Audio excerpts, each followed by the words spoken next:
가진 생선이 참치라고 합니다. 참치는 대표적인 등푸른 생선입니다. 오메가3 지방산의 일종인 DHA 그리고 뇌를 건강하게 해주는 EPA 등 불포화 지방산이 많이 함유되어 있습니다. 그래서 자라나는 아이들의 두뇌 발육에 아주 좋다고 합니다. 또 지방이 적어서 남자들의 성인병 예방과 특별히 여성들의 피부 미용에도 효과가 뛰어나다고 합니다. 또한 항암 작용을 하는 것으로 알려진 셀레늄 성분도 많이 들어있습니다. 이렇게 참치가 맛도 있고 참 물고기로 이렇게 불리우는 이유가 따로 있습니다. 그것은 평상시에는 시속 30 내지 60km 정도로 헤엄을 친다고 합니다. 그렇지만 최고 속도를 낼 때 시속 160km까지 달린다고 합니다. 진짜 더 놀라운 사실이 있습니다. 그것은 참치는 평생 동안 자지 않고 이 유형을 계속한다고 합니다. 이렇게 평생 자지 않고 잠을 자지 않고 깨어있는 물고기도 최고의 가치가 있다면 우리 인간은 더 말할 것이 없는 것입니다. 오늘 본문에서 깨어있다는 말은 잠을 자지 말라는 그런 말이 아닙니다. 근신한 마음을 가지라는 것이고 정신을 차리라는 것입니다. 그래서 내게 주신 사명을 따라 살아가는 신실한 성도의 모습이 깨어있는 모습이라는 것입니다. 이런 성도는 세상에 취하여 살지 아니합니다. 하나님께서 기뻐하시는 일을 성실하게 감당하면서 살아가는 것입니다. 세상 쾌락은 술이나 마약과도 같아 달콤하고 즐겁습니다. 그렇지만 결국 믿음을 떠나게 합니다. 그리고 폐인이 되게 하여서 우리를 멸망으로 몰아가게 되는 것입니다. 성도는 마지막 날에 부끄럽지 않도록 우리는 매일 깨어있는 삶을 살아야 하는 것입니다. 왜냐하면 마지막 날이라는 것은 정해놓고 오는 것이 아니라 갑자기 닥쳐오기 때문에 그렇습니다. 우리 주님께서 종말에 대해 말씀하시면서 많이 강조한 단어가 바로 깨어있으라, 조심하라, 주의하라는 말씀이었습니다. 깨어있는 신앙인이 바로 믿음의 승리자가 되는 것이고 주님과 함께 영원한 영광에 들어가게 되는 것입니다. 첫째, 믿음의 승리자가 되어서 깨어있는 믿음을 소유해야 하겠습니다. 오늘 본문을 살펴보면 아주 의미 있는 말씀으로 연결이 되어 있는 것을 볼 수 있습니다. 깨어 있으라는 말이 여러 번 나오고 있습니다. 33절, 제일 첫 절인 33절에 보면 주의하라, 깨어 있으라는 서론적인 말씀을 하고 있고 그 다음 34절에서는 문지기에게 깨어 있으라고 합니다. 이것은 주인이 문지기에게 하신 말씀이 되겠습니다. 그리고 35절에는 결론적인 말씀으로 그러므로 깨어 있으라고 했습니다. 그런데 36절에 가서는 직접적으로 깨어 있으라는 그 말은 없지만 내용을 보면 깨어 있으라는 말씀이 있는 것입니다. 그리고 마지막 37절에서 다시 강조하는 말로 깨어 있으라고 말씀하고 있습니다. 그러니까 오늘 본문 전체 구조가 한마디로 표현하면 깨어 있으라는 것입니다. 그런데 깨어 있으라는 말씀이 해당하는 중요한 직무가 바로 문지기라는 것입니다. 33절의 주인은 문지기에게 깨어 있으라고 말씀하고 있습니다. 종말이 가까울수록 그리스도인은 문지기 신앙으로 사명을 잘 수행해야 한다는 것입니다. 문지기의 사명은 출입을 지키려 확인하여 통제하는 것입니다. 그러니까 들여보낼 사람은 들여보내야 합니다. 그런데 막아야 할 사람을 막아야 하는 것이 바로 문지기의 사명인 것입니다. 이 일은 영적 생활에도 그대로 적용이 되고 있습니다. 내 영혼을 파괴하는 것이 들어오는 것을 반드시 막아야 하는 것이고 또 거꾸로 내 영혼을 아름답게 하는 것은 얼마든지 출입을 허용해야 하는 것입니다. 악하고 속되고 부정하고 더럽고 거짓된 모든 것들이 내 안에 들어오게 되면 나의 신앙생활이 엉망이 됩니다. 그렇지만 좋은 생각, 아름다운 생각, 지혜로운 말씀이 내 안에 들어오게 되면 나의 신앙은 그야말로 향기가 나고 아름답게 되는 것입니다. 성도가 이렇게 문지기의 사명을 바로 감당하려면 진리의 말씀으로 무장을 해야 합니다. 그리고 늘 깨어 기도를 해야 되는 것입니다. 기도는 자신을 위해 또 가정을 위해, 성도들을 위해, 나라와 민족을 위해 깨어 기도해야 하는 것입니다. 아브라함은 타락한 소돔 고모라를 위해서 중보 기도를 드릴 때 그 성에 의인 10명만 있으면 심판하지 않으시겠다는 약속을 하나님으로부터 받아내었습니다. 그러나 불행히도 그 성에는 의인 10명이 없어 심판을 받아 멸망하고 말았습니다. 하나님께서 인정하시는 진실한 신앙을 가진 성도들이 나라를 위해서 강구를 할 때 가정과 교회와 사회와 나라를 위기 가운데 건져 주시는 것입니다. 그러나 신앙이 잠들어 있다면 함께 타락하여 죄 가운데 심판을 받게 되는 것입니다. 그것은 개인이나 나라도 마찬가지인 것입니다. 선민인 이스라엘 백성들이 범죄를 할 때 선지자를 통해서 회개를 촉구했습니다. 그래도 듣지 않고 돌이키지 않을 때 결국 심판이 임했던 사실을 우리가 기억합니다. 세계 역사를 보면 제정 러시아가 망하던 날은 그야말로 참으로 참혹하였습니다. 코카서스의 기마병들이 모스크바를 향해서 쳐들어올 때 모스크바의 피난 대회는 검은 보화를 잔뜩 실은 마차와 처녀들, 사제들, 그리고 귀족과 같은 부자들이 100만 명 이상이나 있었다고 합니다. 먹을 것은 없습니다. 날씨는 추워 영하 40도를 오르내리고 있습니다. 그 와중에 수많은 사람들이 얼어 죽고 병들어 죽었습니다. 만삭이던 한 부인이 아기를 낳다가 아기와 함께 죽기도 했다고 합니다. 그렇게 비참한 제정 러시아의 최후의 날은 죄와 타락이 바로 그 원인이었습니다. 당시 러시아는 그래도 기독교가 사회 전반에 영향을 미치던 그런 사회였습니다. 그런데도 사제들은 축도를 할 때 손가락을 펴는 방법이라든지 사제복의 색깔이라든지 성당의 첨탑 위에 천사들이 과연 몇 명이나 앉을 수 있는가 하는 것 같은 아무짝에도 쓸데없는 일에만 관심을 가지고 논쟁으로 시간을 보내고 있었습니다. 제정 러시아의 최후의 날은 가장 정말 절망스럽게 이렇게 빗나간 기독교가 빚어낸 결과였다는 것입니다. 나와 내 가정과 내 나라가 주님의 심판을 받지 않게 우리 모두 깨어있는 신앙의 삶으로 살아가시기를 바랍니다. 이렇게 믿음의 승자가 되기 위해서는 우리가 깨어있는 믿음을 소유해야 한다고 했습니다. 두 번째는 깨어있지 못하게 해방하는 마귀를 우리는 대적해야 하는 것입니다. 마귀를 대적하는 말씀은 베드로전서 5장 8절에서 9절에 기록되어 있습니다. 읽어보면 근신하라 깨어라 너희 대적 마귀가 우는 사자같이 두루다니며 삼킬 자를 찾나니 너희는 믿음을 굳게 하여 그를 대적하라. 이는 세상에 있는 너희 형제들도 동일한 고난을 당하는 줄을 암이라 했습니다. 사자는 사납습니다. 더욱이 우는 사자는 강하고 난폭합니다. 그래서 우리가 어떻게 통제할 수가 없는 모습을 가지고 있습니다. 우는 사자는 아주 성이 나서 한번 먹잇감이 정하게 되면 멈추지 않고 먹이를 잡을 때까지 집요하게 끝까지 쫓아가는 것입니다. 사자는 그런데 포식하고 나면 주위에 먹이가 많이 있어도 전혀 거들떠 보지를 않는다고 합니다. 마지막 시대의 사탄이 바로 이런 모습이라는 것입니다. 사탄은 우는 사자처럼 자신이 어떤 상대를 놓고 공격을 할 때 정말 집요하게 공격하여 결국 무너뜨리는 것입니다. 그런 후에는 더 이상 건드리지 않는 것입니다. 그런데 성부, 성자, 성령 하나님은 하늘에 속한 백성들이 믿음 안에서 잘 되기를 바라시며 도우시고 진리의 길로 의의 길로 영원한 하나님 나라로 이끌어 주십니다. 그러나 사단은 성도의 믿음을 무너뜨리고 파괴시키고 약탈해 가는 것입니다. 그래서 예수님께서는 요한복음 10장에서 마귀는 도적이요 강도라고 말씀하셨습니다. 도적이 온 것은 도둑질하고 파괴시키려고 온 것입니다. 그런데 예수님이 온 것은 생명을 얻게 하고 더 풍성하게 하려고 오셨다고 하셨습니다. 하나님은 우리 아버지이십니다. 아버지는 자식이 잘되게 하려고 하는 것이 바로 아버지의 마음인 것입니다.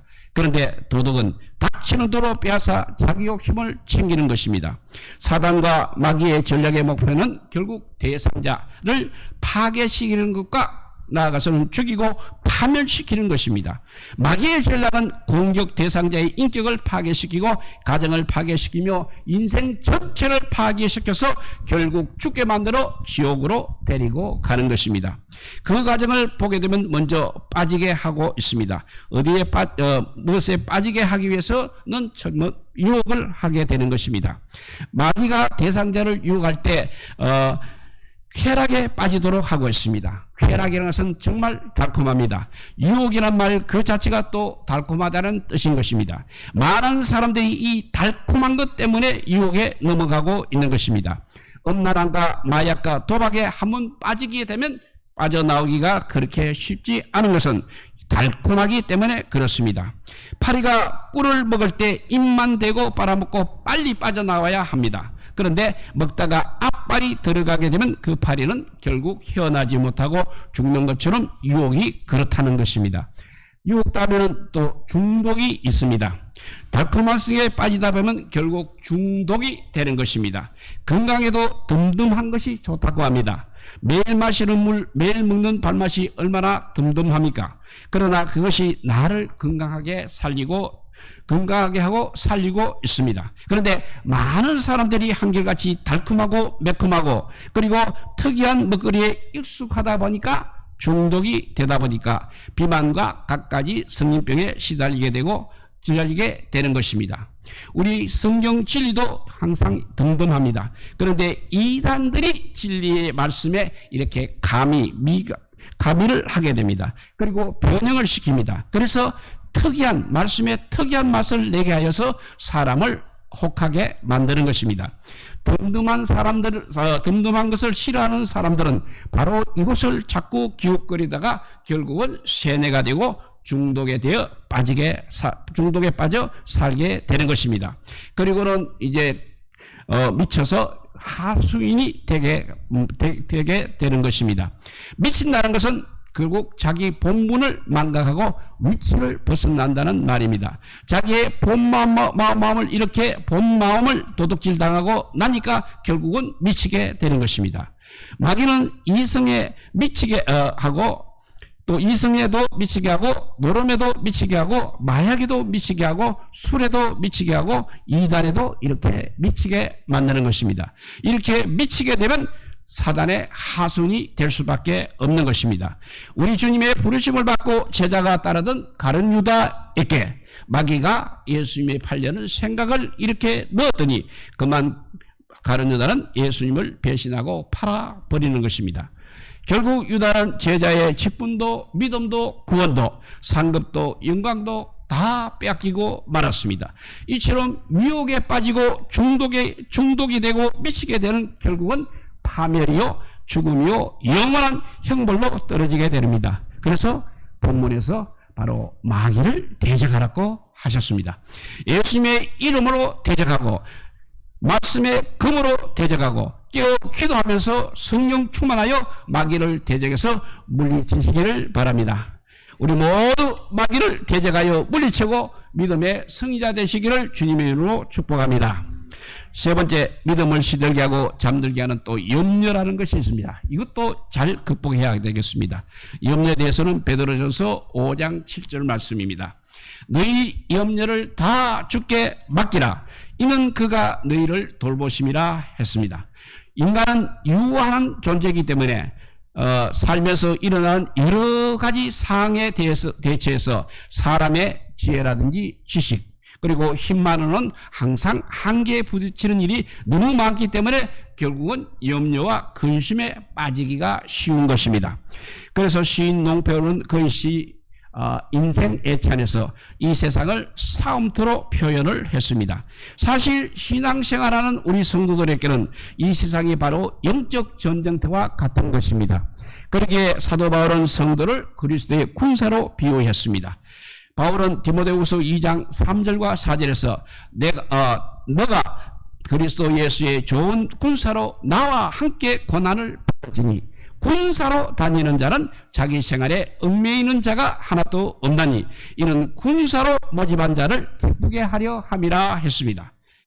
사도 바울은 이렇게 군사로 비유한 이유는 성도가 사단의 사단의 어두움의 세력과 대항해 선한 싸움을 하는 자들이기 때문에 그렇습니다. 이런 싸움에서 고난을 당할 때 오는 그 고통과 염려와 근심이 찾아옵니다. 그런데 그 염려와 근심을 우리가 이기려면 먼저 세상의 염려와 근심은 아무 유익이 없음을 알아야 하는 것입니다.